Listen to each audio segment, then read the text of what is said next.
Boa tarde, seu Tom. Ele já está no violão igual a Nara Leão na foto. Olha, Boa gente, olha. tarde, tudo bem, Sinara? Tudo bom, Tom? Tá me ouvindo bem? Estamos te ouvindo bem. Vocês Você sabem falou que da eu... Ana Prestes aí, eu mandei Ah, para você no WhatsApp a foto do meu avô com Prestes.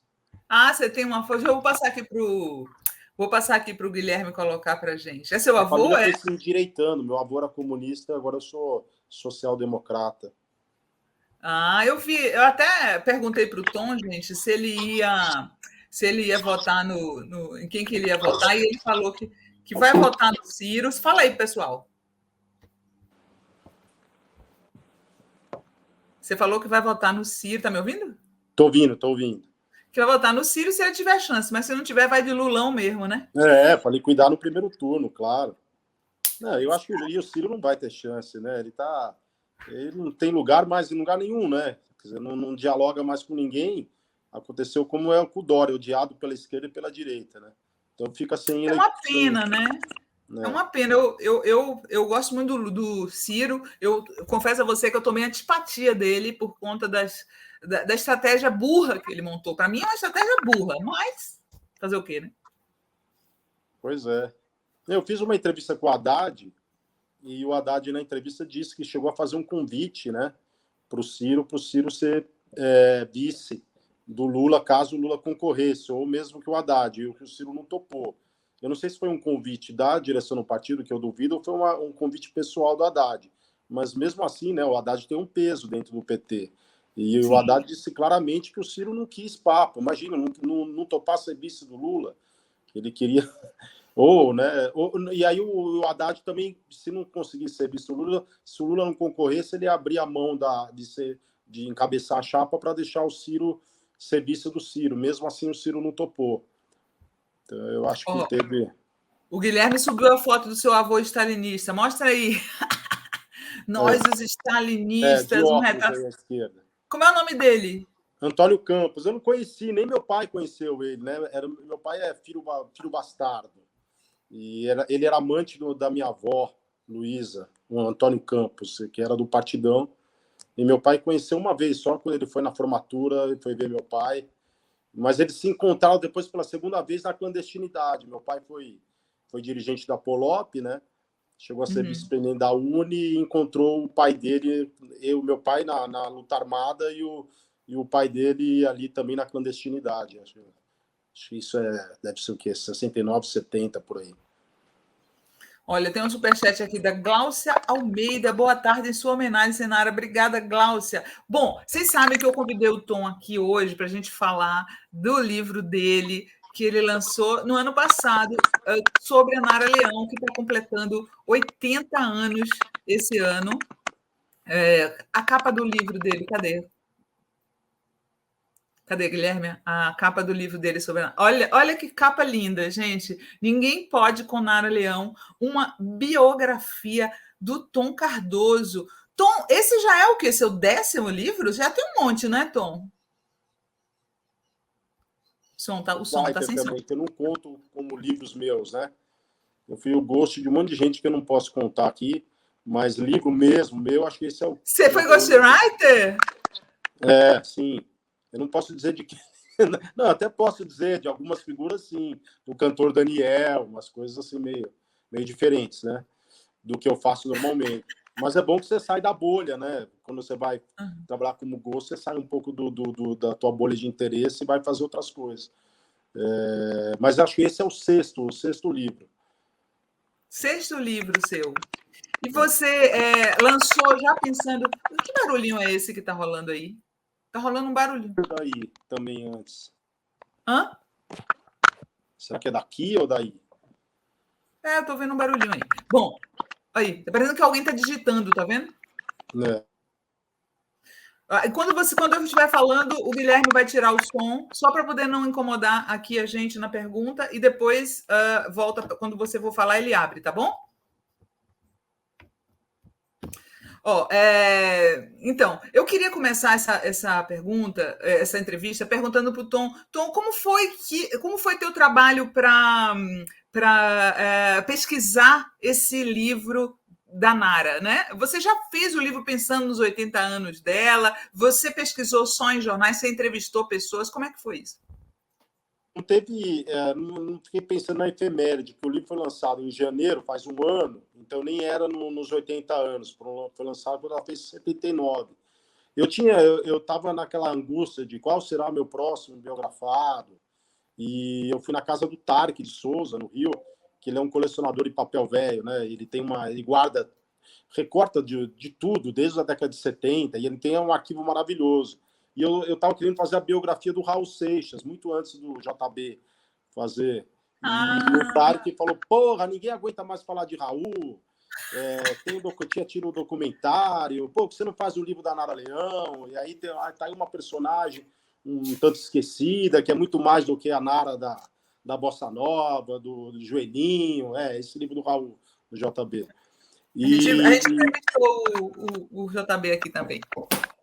Grande JB. E aí eu fui, ele tomei um puta expor do Tarek, ele falou, pô, faz a Nara. E eu não tinha também consciência da importância da Nara, sabia quem era, né, por escrever sobre música, mas também tinha uma visão estereotipada da cantora, da voz, da bossa nova, dos joelhinhos bonitos, né. E o Tarek falou, porra, ela fez um monte de coisa que não tem nada a ver com a bossa nova, ela foi super de vanguarda. E eu fui mergulhando na história. Tinha um livro do Sérgio Cabral, né, sobre a Nara em 2000, que eu usei como referência. Sérgio Cabral, gente, é o pai do governador, tá? Não é o governador, não. Grande pesquisador, né? E aí já fazia quase 20 anos que tinha lançado o livro, eu falei, pô, vale uma nova leitura, né? E aí me debrucei, realmente fiquei, o Tarek tinha razão, né?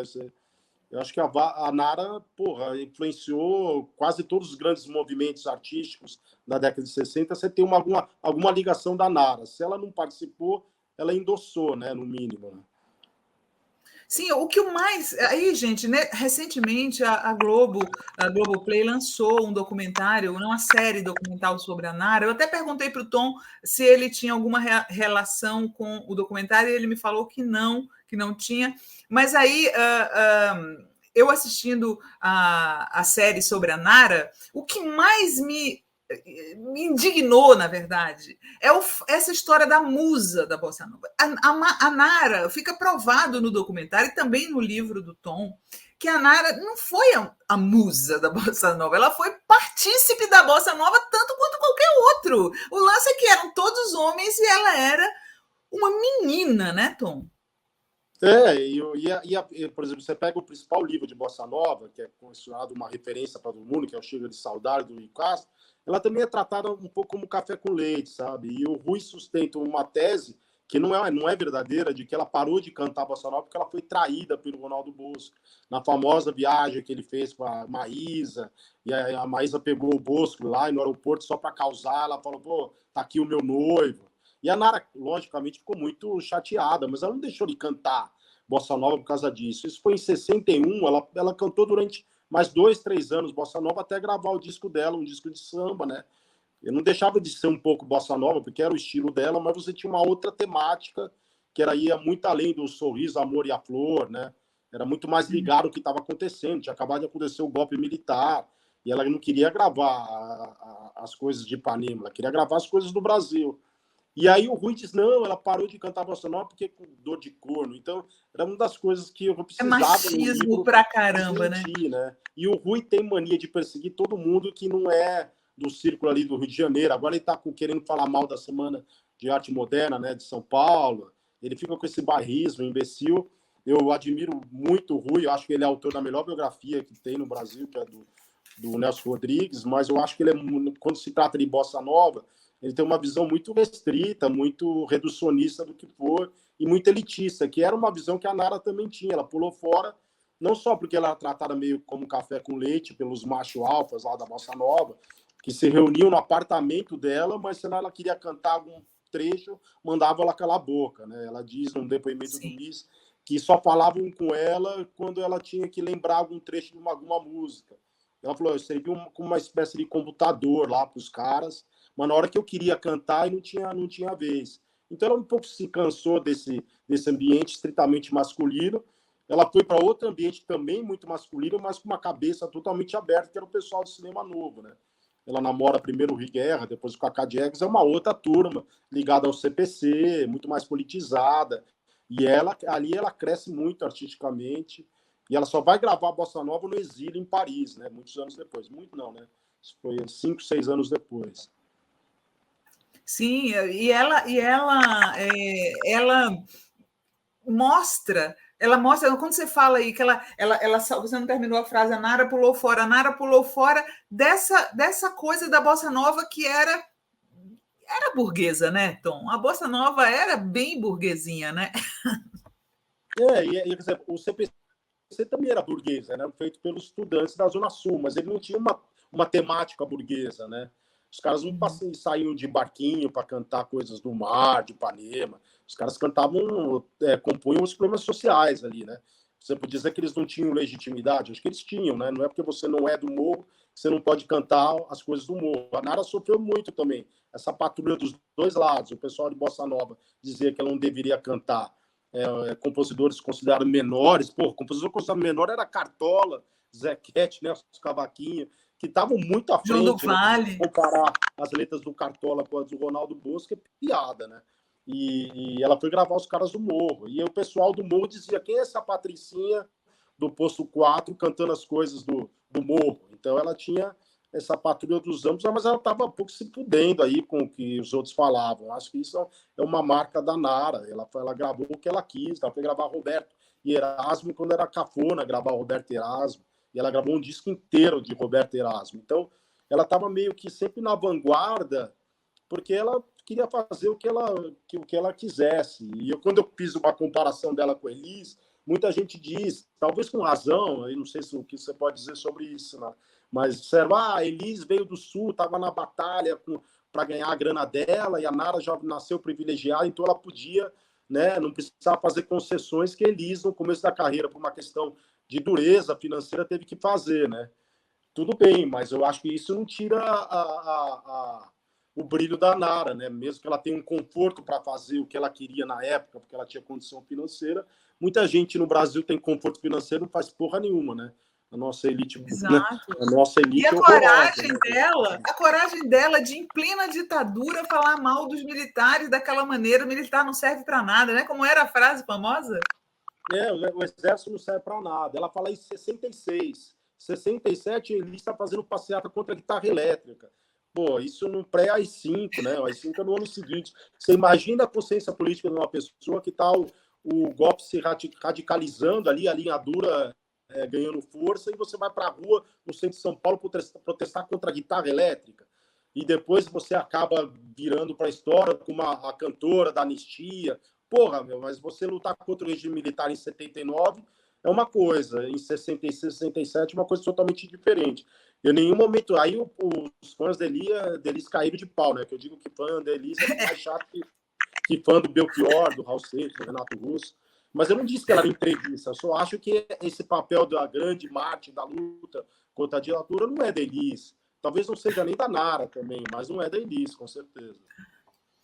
A Maria José Rosa Teixeira, eu vou entrar ainda, gente, esperem, com mais detalhes nessa história da treta entre Elis e Nara.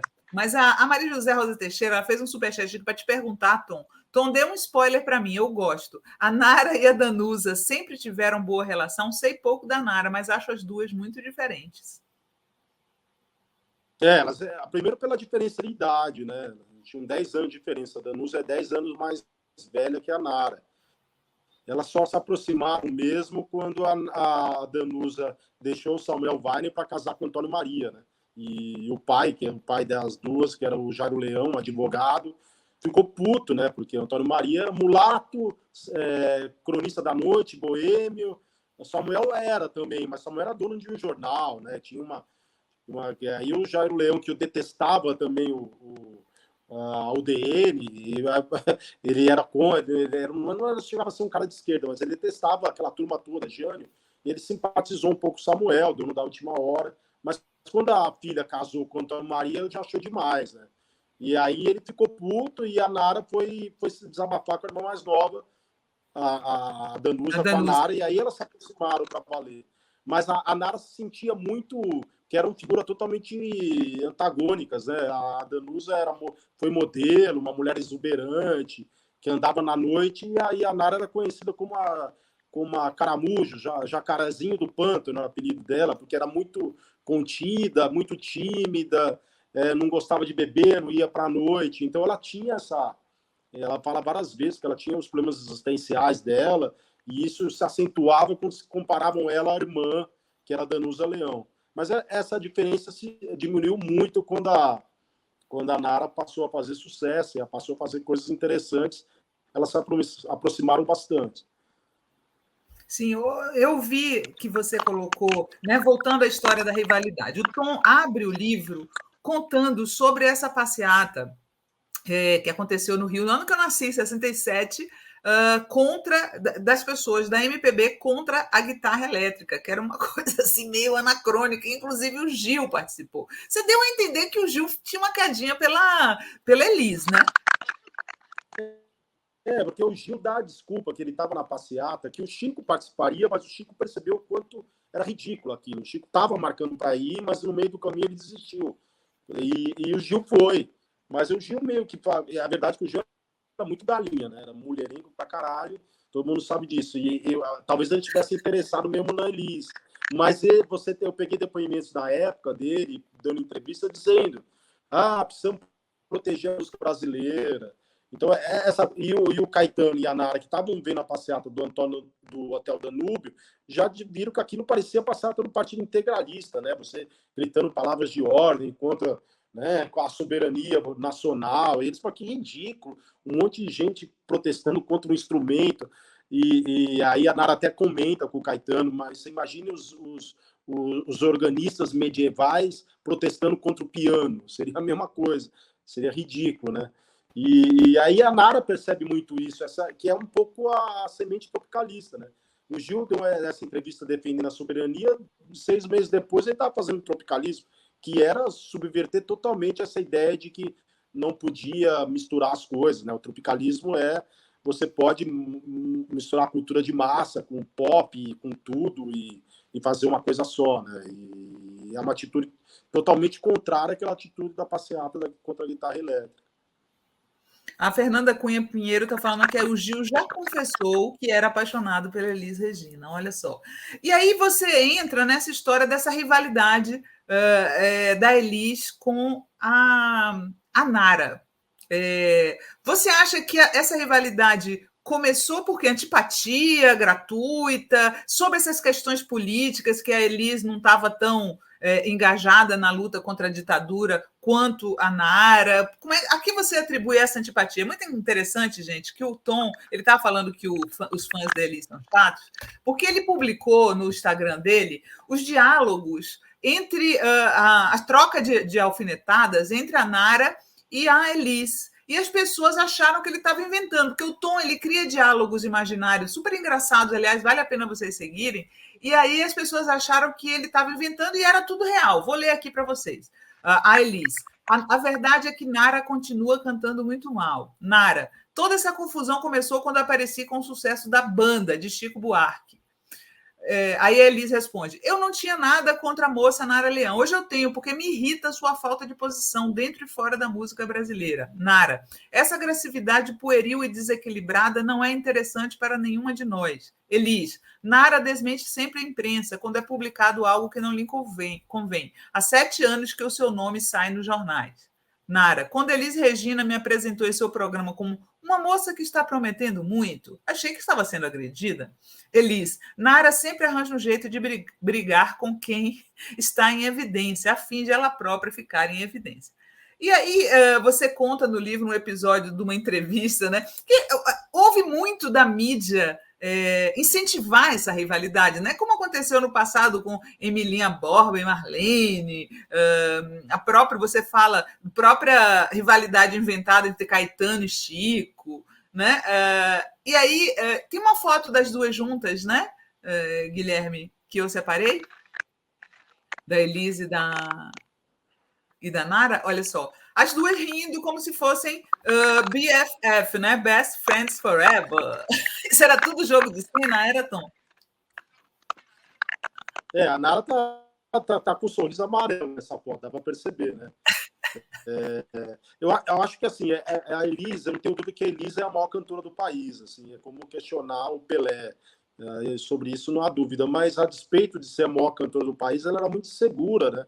Ela não tinha ela não queria perder o trono, ela vivia tendo assim rompantes de uma coisa pegando no pé de outras cantoras, não só da Nara. E a Nara tinha essa coisa de não ficar muito nos movimentos, e a Elisa achava isso uma coisa meio, sabe, sabonete da Nara. E aí deu algumas declarações na imprensa, a Nara também se posicionou menos, porque a Nara era muito mais low profile, né? Não queria entrar nas brigas, até que a revista Manchete, que estava inaugurando uma sessão chamada Rivalidades, decide convidar as duas para estrear essa coluna. E a Nara não queria, pô, eu vou entrar no estúdio, né? Primeiro acho que fazer acho que essa foto é até desse encontro. E aí o Samuel Weiner falou, pô, ela trabalhava na Última Hora, na época também, um pouco como repórter. Pô, você não perde a oportunidade, a Elis tem uma projeção, vai lá, encara a Elis. E aí ela chegou de boa no estúdio da Manchete, mas a Elis já ficou puta logo no começo, na sessão de fotos, que era antes da entrevista do encontro, a Elis já saiu do estúdio e falou, não vou participar dessa. E elas deram entrevistas separadas, e aí a Nara ficou puta, e aí a Nara, muito dessas frases que você citou aí, foi a Nara disse nessa entrevista da Manchete. E era um pouco isso, a Elis gostava dessas polêmicas, a Nara não fugia do pau, mas a Elis tinha uma carreira pela frente e a Nara tratava um pouco meio como, não como uma coisa não séria, mas ela não queria cumprir essa liturgia que os artistas cumpriam, ela não queria fazer show, ela pensava em estudar psicologia, ela estava em outra mesmo, sabe? Ela adorava gravar os discos no estúdio, mas tirando isso, ela não bebia, detestava praia, detestava fazer show, detestava receber as pessoas no camarim. Então, para ela, era quanto mais distante desse universo de rivalidade, você citou a Emilinha, né? Qual que era a Emilinha e a Marlene?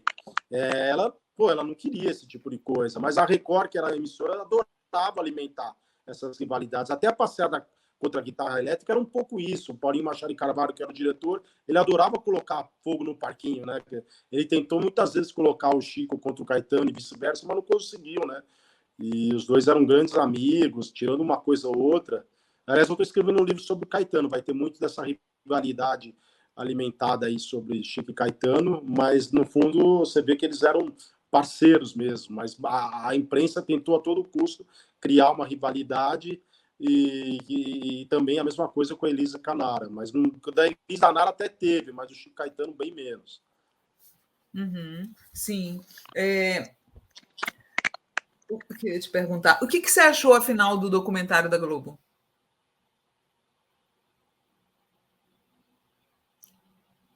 Tá sem som, sem som. Pô, adorei. Achei muito bom. Adorou? E foi bom pro livro, né? E depois o livro tinha 1 ano já lançado, depois que o documentário entrou no ar, o livro ganhou uma nova força. A Nara virou meio modinha, né? E eu acho ótimo que vi, né? Porque eu acho que é um artista que estava um pouco esquecida, como tem muita gente aí que precisa ser resgatada, né? E eu acho que séries como Passa na Globoplay ajuda a dar luz, né, para esse tipo de artista que não se falava de Nara Leão, e quando se falava era sempre a mesma história, né? E aí eles usaram um pouco o seu livro, não? Dar uma outra versão. Oi? Eles usaram um pouco o seu livro, não? Não, o Renato depois ele postou dizendo que teve o livro serviu como referência, o livro do Cabral, outros livros de música brasileira, ele colocou ali. Eu sabia já do documentário, mas acho que é uma equipe muito ali já, né, fechada ali do Pedro Bial, mas eu achei fantástico, eu adorei a série, assim. Eu vi como fã eu também adorei. Foi a série das férias, a gente assistiu inteira, e ela é muito boa. Tem uma curiosidade aí, que eu não sei se tem a ver com a rivalidade ou não, mas o fato é que o Boscoli, que depois que foi namorado da Nara, depois ele se casa com a Elis, né? Tem alguma relação as duas coisas, ou é a mão pesada do Rui Castro também nessa história? todas, né? Ele, pô, tem Maísa, Nara Leão, Elisa, acho que a gente sabe. Ele é um cara, um sedutor. Mas é quando ele se relaciona com a Elisa, a Nara já está totalmente fora dessa história com a própria Elisa, né? Eu acho que é mais a história com a Maísa, quando o Bosco começa a se relacionar com a Maísa, que na verdade nem não chega nem a ser um namoro, eles casam, mas logo depois se separam. A Nara estava namorando, até o Bosco tenta ligar para a Nara, e a Nara não atende, ele usa um amigo em comum, que fica quieto, esse amigo em comum começa a transmitir as coisas que o Bosco está falando no pé ouvido, até que a Nara fala, eu sei que o Bosco está aí do lado, manda o Bosco passear. Ela já estava em outra, realmente. Ela deve ter sentido, claro, ela perdeu a virgindade com o Bosco no tapete da sala do Dr. Jairo Leão, em Copacabana, quer dizer, é o primeiro homem da vida da Nara, mas ela também não ficou presa a isso, né? Imagine determinar o rumo da carreira dela por causa do Bosco. Isso jamais, né? Dentro do documentário da Nara, tem uma revelação que ficou em alta essa semana, bombou aí nessa semana, que foi a história de que o Chico hoje considera Com Açúcar, com Afeto, que ele fez para a Nara cantar, uma música machista, e que ele não quer mais cantar essa música. O que você acha dessa polêmica, Tom? Então, o depoimento que a Nara dá na série vai contra um depoimento que eu peguei dela e de outras pessoas para o livro. Porque quando ela pediu a música para o Chico, ela queria algo, uma paródia de Amélia, uma música que ironizasse essa figura, né, da mulher que faz tudo, e que a pessoa, ao ouvir a canção, percebesse essa ironia. Mas parece que o Chico, né, primeiro ele não quis cantar, o que era uma bobagem, porque era a primeira canção que ela fala, né, que a intérprete, que a protagonista é feminina, a primeira de muitas canções do Chico. E na época ele se recusou a cantar, porque ele não queria cantar como se fosse uma mulher, e passou a tarefa para a Jane Moraes, que no disco dele, nessa faixa, não é o Chico que canta, é essa cantora. E aí ele até se arrependeu depois, ele diz, foi extremamente machista, e eu sei que a Nara também ficou desapontada. Pô, você não vai cantar só porque para a primeira pessoa é uma mulher? O que tem a ver isso? E aí ele dá uma entrevista em 79 dizendo, que bobagem minha. E agora eu me surpreendi, né? Eu acho que um pouco por causa da patrulha identitária ali, ele recuou. Claro, ele tem todo o direito de cantar ou não cantar, né? A música é dele, acho que ele faz. Mas eu acho que tem uma ironia ali que pode ser percebida até como uma crítica ao machismo, no fim das contas, não um endosso ao machismo. Eu acho que a Nara queria mais ou menos isso. Eu não entendi por que a recusa dele em cantar. Mas, enfim, eu acho que ele tem todo o direito, né? E aí não sei quem escreveu, se foi o Simas, né? Nas redes sociais, dizendo que nunca viu o Chico cantar essa música em show. Então o Chico não cantava há anos, então não vai fazer muita diferença, né? Porque não era uma música que fazia parte do repertório do Chico, né? Mas eu acho engraçado ele fazer esse tipo de concessão, eu acho uma bobagem. Porque se a gente começar a todo mundo fazer isso, não vai ter mais samba do Cartola, samba do Zeca, do Nelson Cavaquinho. Claro que é preciso fazer hoje ter essa leitura, a mesma coisa que a obra do Monteiro Lobato, né? Você tem que fazer uma revisão histórica. O cara era racista, mas contextualizar, né? Exatamente. Mas daí deixar de cantar um monte de música porque uma está parecendo machista, eu acho um pouco de exagero, assim. Acho que não precisa chegar a tanto. Teve outra música dele faz um tempinho que foi acusada de machismo, né? Não sei se você lembra, uma que chamava Cantiga, que ele falava: eu largo mulher e filhos para ficar com você e tal. E teve gente falando assim: poxa, num país onde tem tanta mulher que cria os filhos sozinha, é meio machista falar isso. Você lembra? Eu tenho uma música preferida do Chico que chama Caçada. Ele caçando uma mulher, né? Um homem caçando a mulher pelo cheiro. Nossa, a letra é maravilhosa, eu acho maravilhosa. Eu pensei em postar, cheguei até a postar e falei: olha isso, se o Chico deixar de ser machista, que ele vai poder cantar essa também. Aí já começaram a me encher o saco, eu apaguei, porque também tem uma certa preguiça desse tipo de coisa, né? As pessoas ficam patrulhando muito, aí tudo é machismo, tudo. Acho que, é claro, precisa fazer, precisa ter uma questão geracional aí que a gente precisa entender. Mas eu acho, a letra, se for ver Caçada, se você tomar o pé da letra, é uma canção machista. Um homem caçando uma mulher, mas é uma letra ao mesmo tempo muito sexual, linda, muito muito bem escrita. Então, deixar ele cantar por isso, porque tem um teor machista, eu acho meio exagero. Assim. Vai abrir um precedente aí perigoso. Tem um trechinho também do documentário que eu queria comentar contigo, que é aquela história, né? Eles vão lá, a Nara, ela grava, gente, Roberto e Erasmo quando ninguém gravava, todo mundo achava que era um absurdo. Eu gostei muito das posturas da Nara, muito livres, né? Muito livres mesmo.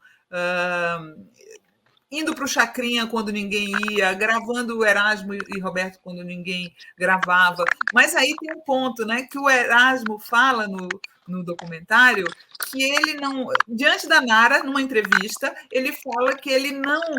Ela perguntou assim: mas por que você, o Tim Maia, Roberto Carlos, não iam na casa da Nara? E aí o Erasmo. Ele situa a questão de classe, né? Ele vira e fala assim: mas nós não entraríamos naqueles apartamentos lá da Zona Sul.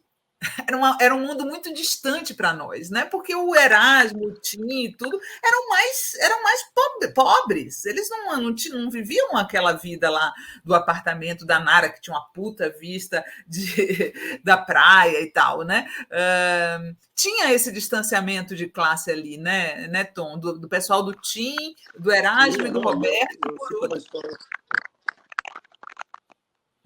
Tinha sim. Eu cito até uma passagem. O Carlos Lira, quem faz a ponte da Nara com os sambistas de morro é o Carlos Lira, que era um cara do CPC, muito politizado, de esquerda e muito militante. Só que ele recebe no apartamento dele, também na Zona Sul, Zequete, Cartola, Nelson Cavaquinho, essa turma. Eu acho que estava o Ciro Monteiro, Formigão também, não me lembro. E ele serve, em vez de servir o uísque do bar dele, ele serve cerveja e cachaça para os caras. E o Nelson Cavaquinho fica puto, né? Falei, porra, só porque a gente é da favela, a gente não pode tomar uísque, a gente não gosta de uísque. E é uma puta gafa, e diz isso pro Carlinhos, né? Fala, pô, a gente bebe uísque, a gente quase gosta de coisa boa. Para você ver que o próprio Carlinhos, que era um cara que aparentemente tinha mais consciência de classe, né? Ele tratava os caras, né? Que era uma puta gafe, né? Você vê cerveja para esses caras que não devem gostar de uísque, nem nunca tomaram. Você vê que existia esse abismo mesmo, né? Até do pessoal que era aparentemente mais engajado. Imagine em relação ao pessoal da Bossa Nova, que era uma bolha, né? Você tinha a Zona Sul, Leblon era um lugar ainda pouco habitado, você tinha Copacabana, um pouquinho de Ipanema ali só. E muito elitizado, né? E eu até vi uma menina falando no depoimento da Nara, que ela diz, eu quis cantar as coisas do povo. E aí a menina falou no Twitter, eu acho, falou, que tadinha da Nara, só foi descobrir que existia pobre no Brasil com 18, 19 anos, tadinha dela. E era isso mesmo, que ela estava ali na redoma, né, num apartamento, sem saber o que estava em volta, né. Acho que talvez não tivesse essa desigualdade, não fosse tão aparente como é hoje no Rio, os morros ainda não estavam totalmente... né, você tinha ali a política do Carlos Lacerda, que era uma política higienizista, né, que empurrava os caras para a periferia enfim, então eu acho que para o pessoal da Jovem Guarda a mesma coisa. Era um mundo muito distante para eles, né? E com certeza, que a Tijuca para eles era que hoje é considerado um lugar de classe média, na época era um lugar, né? Era subúrbio mesmo, né? E as turmas não se misturavam. O próprio Roberto tentou mais de uma vez se introduzir ali, que era fã do João Gilberto, cantou muito na Boate Plaza, né, que era um reduto da Bossa Nova, e os caras tiraram o Roberto. Falaram, esse cara não é da turma. Trataram o Roberto assim meio como...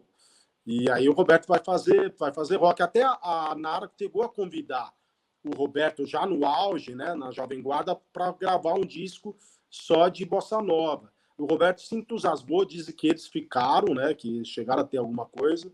E aí o empresário do Roberto falou, não, eles estão querendo cooptar, quer dizer, estão tentando agora pegar você, transformar você num bossa novista para tirar você do trono da Jovem Guarda. O empresário do Roberto era meio paranoico, esse disco da Nara nunca saiu, mas ele chegou a se empolgar com a ideia de fazer um disco de bossa nova, isso em 67, 68, por aí. Você falou para mim que está pensando em fazer um disco, um livro sobre o Toninho Malvadeza, né? O ACM. Isso se o Fernando Moraes não terminar o dele antes, ele está prometendo há anos. Tom, comparado com os políticos que a gente tem hoje no Brasil, o ACM seria tão ruim assim? É outro tipo de direita, né? Essa extrema-direita faz. Outro dia eu postei uma foto do Maluf e falei que saudade do Maluf, né? Não estou aqui defendendo o Maluf, mas eu duvido que o Maluf colocasse um delegado de polícia para presidir o IBAMA. Duvido que o Maluf colocasse um negacionista na saúde. Claro que o Maluf é um grande filho da puta, né? Um dos maiores corruptos da história.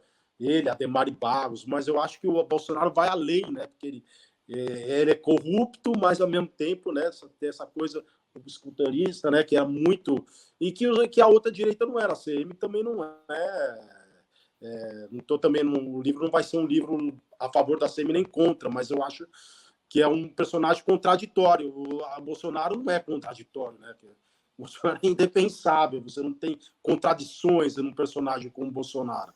Do ACM, sim, é um cara que fez muita coisa pela Bahia. Você pode até dizer que o que ele fez são obras mais um pouco Maluf, fez muita ponte, muito viaduto, muitas obras, investiu no turismo, e a periferia da Bahia, de Salvador, continua sendo, né, campeã de assassinatos. Eu acho que ele nunca teve essa visão social, mas daí dizer que é parecido com o Bolsonaro, acho que nada, né? Nada é parecido com isso. Acho que a extrema-direita nunca tomou o poder, né? Você tinha os integralistas, você teve ali o Collor, né, flertando um pouco com essa coisa mais fascista, mas mesmo o Collor, se você comparar com o Bolsonaro, é uma figura mais republicana, né? Só você ver o ministério do Collor e você comparar com o do Bolsonaro. Então, eu acho que o ponto que nós chegamos aí acho que não tem paralelo na história, né, brasileira. Tom, tem 2 livros seus, né? O Tom, gente, ele fez livros sobre o Sócrates, ele fez livros, mas eu fiquei intrigada com 2 livros dele, que eu queria perguntar aqui, que é um sobre o crime lá do doutor Rui, né? O assassinato, o cofre do doutor Rui, que é aquela história, vocês veem que aparece a fotozinha da Dilma ali no cantinho e tal. Como a VAR Palmares de Dilma Rousseff realizou o maior assalto da luta armada brasileira. E aí tem outro sobre o Sérgio Cabral, o filho do Sérgio Cabral, né? Se não fosse o Cabral, a máfia que destruiu o Rio e assalta o país. Então, você acha que de alguma forma esses 2 livros seus foram úteis ao lavajatismo? Assim, o cofre, eu percebo que tem tanto eles usam algumas vezes como referência à direita para dizer, olha, a esquerda roubou, desde a década de 70 ela rouba, e o livro eu não faço nenhum tipo não tomo partido de nada. A primeira parte é sobre assalto, que são idealistas mesmo, que conseguem fazer o maior assalto, e muitos são, a própria Dilma é presa logo depois, o Carlos Araújo, que eu entrevistei, foi preso logo depois, quer dizer, eles se apropriaram do dinheiro, então é falsa essa ideia de que a direita usa o livro aí para falar, você vê, a esquerda sempre assaltou o país, então eu acho que não tem fundamento. Depois houve um desvio de dinheiro, mas muito do dinheiro foi para ajudar os exilados, chegou até o Miguel Arraes, que era um cara super importante para quem chegava no exílio na Europa, né, e até na África, e esse dinheiro ajudou muito o refugiado político. Agora, o livro do Cabral, eu acho que eu faço. O Cabral não diria que é uma invenção do PT, mas eu acho que houve ali uma aliança PT-PMDB no Rio, e que você tinha figuras da pior espécie, como Pisciani, né? Figuras ali, operadores políticos do Cabral, que são figuras abomináveis, né? Mas eu acho que o Cabral foi muito além disso. Ele é um cara, um cara que surtou e realmente saiu do negócio do Caixa 2 para extrapolar a coisa da corrupção. Eu não sei, os livros não tiveram esse alcance, sabe, Sinara, para ter ajudado a Lava Jato ou não. Eu acho que eles não tiveram esse tipo de influência. Mas eu acho que os dois são livros que eu procurei não tomar partido. São livros, reportagens, em que eu conto a história das duas histórias sem ter um viés ideológico. Cada um interpreta da maneira que achar melhor, assim, sabe? Então, eu acho que eu tive esse rigor jornalístico de não tomar partido em nenhum dos dois livros. Ao mesmo tempo, outro dia eu vi que você postou nas redes sociais uma crítica muito dura ao filme O Mecanismo do Padilha, né? É ruim, né? O filme, Tom? Eu fui ver o Marighella na praia com uma boa vontade, eu fui ver no Castro Alves, que é um teatro que eu adoro. Fui lá, entrevistei o Wagner, eu estava fazendo uma matéria também. E eu achei que você sai do filme sem conhecer a história do Marighella, sabe? Eu acho que o filme foi muito importante para esse momento do Brasil, mas eu acho que como cinema não é um dos meus preferidos. Agora, o Mecanismo não dá nem para discutir, né? É uma grande bobagem, né? O Zé Padilha, como você sabe, é um leitor de orelha de livro, né? Um cara assim, que é um dos muitos que entrou nessa história aí do Sérgio Moro, né? Uma coisa patética. E isso ficou muito claro. Ele fez até uma meia-culpa já, né? Esses caras todos. Eu acho que ele se envergonha de uma série como o Mecanismo, que tem uma série de clichês, né? Além de ser ruim, eu postei na época, acho que nenhum redator de uma comercial da Taipava faria tantos clichês numa peça só. E aquela narração em off, né? Que é a coisa típica do Padilha. O filme a série é muito ruim. Eu comecei a ver e não consegui ver. Mas eu acho importante, porque esses caras que tem um diálogo com a direita, como o Zé, reconhece o quanto o Sérgio Moro é uma figura completamente abominável, né? Que nunca poderia ser colocado como um herói brasileiro, né? E eu acho que a direita está fodida, porque ela tem ali... Se o Sérgio Moro sai, a chance do Lula ganhar no primeiro turno é grande. Você não tem uma terceira via, né? Os que se aproximam ali não são nem de direita, que eu diria o Ciro Gomes, né? Então, tirando esses três, Ciro, Moro e o que o Dória está com 2%, e Bolsonaro, você não tem mais nenhum outro candidato. Eles estão querendo inventar agora a Simone, né?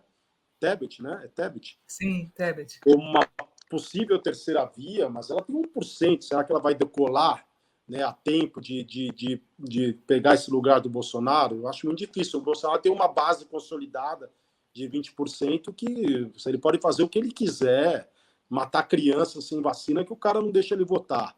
Eu acho Incrível, que esse cara, né? só vai deixar ele votar quando ele perceber que o Lula pode ganhar no primeiro turno. Daí eu acho que o Bolsonaro, a candidatura pode sofrer um abalo, mas as pessoas, eles precisam ver que tem alguém que possa fazer frente ao Lula. E não apareceu. Eu acho que dificilmente vai aparecer, né? Porque será que a Globo vai cair nessa bobagem de novo de apoiar um cara tão... Quer dizer, o Moro, eu acho que a Globo, no fundo, ela percebe o quanto o Moro pode ser perigoso, porque é uma extrema-direita, né, disfarçada, né? Ele é a favor do... Sim. Fala aí, Sinara, eu não sei falar assim lá. Quer dizer, ele tem posturas totalmente fascistas, né? Como um juiz mesmo, né? E ele tentou fazer coisas no Ministério da Justiça que não mandaram, graças ao Supremo, que é uma coisa de extrema direita. Então, dizer que o Moro pode ser uma terceira via mais uma direita moderada, eu não acredito. Eu acho que direita moderada, eu vou até arriscar dizer, viu, Sinara, é o Dória, não é o Moro. Você pode fazer mil críticas ao Dória. Ele flertou ali com o Bolsonaro, mas por uma questão eleitoral. Mas eu estou fazendo a pesquisa do ACM. Quem briga com o Antônio Carlos Magalhães num congresso em 64 e bate de frente com ele para proteger o Jango é o pai do Dória. É verdade. E foi o cara que ficou até o final junto ali com o Jango, brigando pelo Jango. Era um nacionalista, o pai do Dória. O ACM que leu o discurso do Lacerda, né, contra o Jango, dizendo que ele era um grande latifundiário, e o Lacerda manda o ACM, que era um grande orador já, ler na tribuna do Congresso, enquanto isso o pai do João Dória atacava. Então, não estou dizendo que o João Dória tem eu acho o João Dória um canalha também, mas eu acho que perto do Moro ele representa uma direita moderada que o Moro nunca vai ser, por mais que ele queira agora se vestir com uma coisa mais, né? Mas eu acho que a Globo vai perceber isso, sabe? Eu arrisco até dizer que entre o Lula e o Moro, não sei se eles iam fazer uma campanha como fizeram a favor do Collor, do Moro contra o Lula, sabe? Primeiro que nem vai precisar, porque eu acho que o Moro não vai sair desses 10%, com aquela Não vozinha decolou, né? Não decolou. zero, um cara muito fraco, né? Sem estofo nenhum. Então eu acho que ele não vai sair daí. Mas eu acho que eles ainda estão tentando inventar uma terceira via para tentar bater o Lula aí. E a gente também perdeu esses dias a querida Elza Soares, né? Meu amigo Celso Sim falou que a gente saiu do Elzaceno. Eu achei tão interessante, né? O Pleistoceno, sabe, isso dessa fase histórica, eu achei muito interessante esse termo do Celso, porque a minha impressão é que todo mundo, nos últimos 90 anos, a vida foi acompanhada pela Elza, pela existência da Elza, né? É incrível isso. Eu não lembro da minha vida sem Elza Soares. E o Tom contou no Instagram uma história muito engraçada sobre a Elza Soares, e eu quero, para a gente terminar aqui, que ele conte para vocês, porque é muito divertido. Na história da Argentina? Sim. Eu fui pelo Valor cobrir um festival de artistas brasileiros na Argentina, algo assim, não me lembro muito, faz tempo isso. E eu fiquei amigo dos músicos da Elza, né? E a gente foi. Os caras queriam fazer algum programa que não fosse de turista em Buenos Aires, mas queriam uma casa de tango. Então a gente acabou indo na periferia de Buenos Aires, uma casa bem raiz mesmo. E a Elza foi junto. E aí ela chegou lá e ficou na mesa. Ela estava com o namorado na época, ficou na mesa quietinha e a gente chegou chegando ali, os músicos da Nara, todos negros. E aí eu já senti uma coisa meio racista ali, né? Porque era uma classe média baixa ali da Argentina, bem todos brancos. Aí chega uma turma de negão, né? E aí eu comecei a provocar um dos caras ali, dizendo falei que ia fazer uma lista dos 10 maiores jogadores de todos os tempos. E aí eu falei o Pelé, o cara já estava esperando, eu falei Zico, Ronaldo. Aí quando eu estava falando até do Zenon, do Corinthians, para encher o saco do cara, e o cara começou a acenar lá para cima para os caras descerem. E o músico falou, a gente vai ser linchado, Tom, acho que era o baixista da Elza. E aí os caras foram para cima da gente mesmo, a gente tinha apanhado os argentinos ali. Eu sei que eu estava andando assim, meio que bati na cadeira da Elza, e aí ela levantou com aquela, parecia uma diva, né? Quem não conhecia a Elza ali, mas já viu que se tratava de uma cantora, de uma artista, pelo porte da Elza, né? Ela levantou e falou, o melhor foi o meu Mané. Eu sei que ela quebrou os caras, alguém falou Elza Soares, tinha visto o show, alguma coisa assim, e aí, enquanto ela estava dando autógrafo, a gente se picou dali. Eu digo que eu escapei de apanhar dos argentinos por causa da Elza, grande figura. Ela fez um show maravilhoso em Buenos Aires, eu lembro até hoje. É fantástico. Ela estava com um namoradinho ali de 20 e poucos anos, super feliz e figuraça. Essa também daria uma ótima biografia, hein? Tem uma biografia dela do Zeca Camargo, né? Que já lançou faz um tempo. O Zeca fez a biografia da Elza. Não conheço. Bom, Tom, a gente está chegando aqui no fim da nossa entrevista. Todo mundo que vem aqui, vocês sabem que traz 2 dicas culturais para vocês. E o Tom trouxe, claro, 2 dicas. Ele disse que gosta muito de reler coisas e rever coisas, não está muito preso nos lançamentos. Então, eu adorei.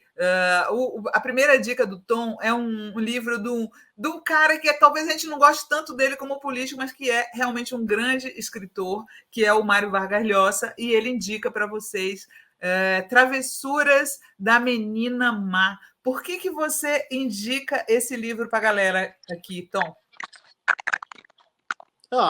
Assim, não tenho uma razão para indicar um livro que eu li 3 vezes, né? Porque eu esqueço dos livros que eu leio, então eu leio como se fosse a primeira vez. Eu acho que um processo de demência que me faz ler um livro como se fosse inédito. E é um livro maravilhoso, é um romance sobre uma chilena, uma peruana, que o cara é apaixonado por ela e ele fica a vida inteira em busca dessa mulher, e quando ele consegue ficar com ela, ela sempre larga ele.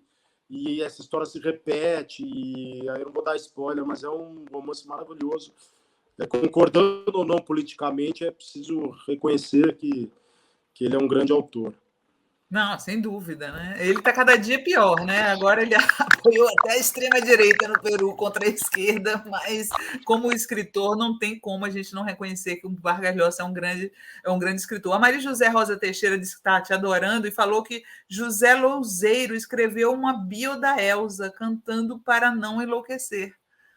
Eu não conheço. Eu fiquei muito curiosa olhando a biografia da Elsa, né? Primeiro que ela é uma mulher que veio de baixo, realmente, né? Uma pessoa que teve uma vida muito dura, inclusive durante o casamento dela com o Garrincha. E tem um hiato na carreira dela, né? Porque a Elsa, pode-se dizer que teve uma grande carreira, né, Tom? Ela uma mulher que se realizou como artista. Nos últimos anos, então, a Elsa estava no auge, no auge.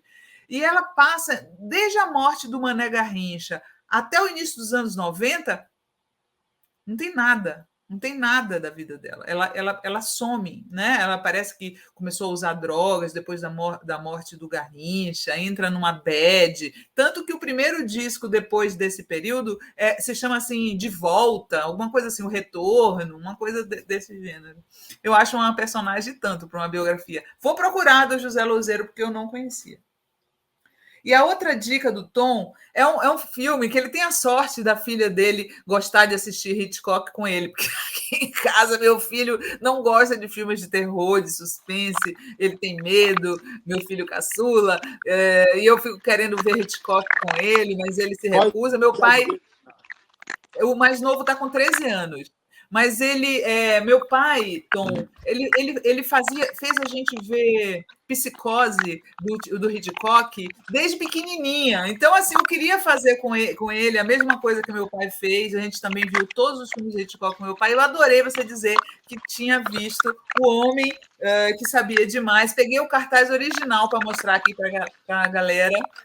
Olha que lindo. James Stewart, Doris Day, O Homem que Sabia Demais. Muito bom. Por que você indicou esse filme? Não, eu acho que o filme do Hitchcock é como canção do música do Ramones. É tudo igual e tudo maravilhoso. Assim, você sabe já, aqueles filmes todos iguaizinhos e com o mesmo roteiro de suspense e com a loira, sempre uma loira, mas são todos maravilhosos. Então não tem muito erro, sabe? Isso que eu falei para a Júlia, porque fui mostrar um filme do Almodóvar para ela, que é um diretor que eu adoro. Ela achou, não gostou, foi ver tudo sobre minha mãe, ela achou datado. Outro dia também mostrei um filme do Woody Allen, né, o Vicky e Cristina em Barcelona, que era um trisal ali, né, da Penélope Cruz com o Javier e com a loira lá do Match Point, esqueci o nome dela. Mas e ela achou, um trisal, hoje é tão comum. Então, eu acho que são filmes que Quantos anos ela tem? Força com o tempo. Agora, o Hitchcock não, eu acho que é entretenimento, né? É um filme de suspense muito bem feito. Então, eu acho que, como passatempo, e com aquela trilha maravilhosa, né? E acho que não tem muito erro. Então, eu sempre acho que se você quer ver um filme com os filhos, um filme de suspense, vai ver Hitchcock, que não tem muito problema. Talvez você queira arriscar e mostrar alguma coisa que para você fez muito, foi coisa, e é capaz da filha não gostar, como aconteceu com o filme do Diário com a Moldova, que ela não achou nada demais, achou que não era tão inovador como ela esperava, né? Quantos anos ela tem? Ela tem 16 anos. Já tá, né? Mais crescida e tudo. Eu tenho um filho de 8, eu tenho um filho de 8 que eu quero mostrar para ele Cidade de Deus, que eu acho um filme maravilhoso também. E o amigo dele de 8 viu com os pais Cidade de Deus e comentou com ele. Então, não sei, porque é um filme muito violento, né? Mas ao mesmo tempo eu acho um dos melhores aí dessa nova safra aí, mais ou menos nova, né? Já estamos ficando velha. Esse filme é de 2000, estamos 20 anos depois. Mas é isso. Você sabe que o meu não gosta não tem medo de ver filme de terror, mas adorou tudo que ele viu até agora do Tarantino, ele amou. Amou o Tarantino. Minha filha gosta também. Ela gosta, viu Django Livre, adorou. Exato.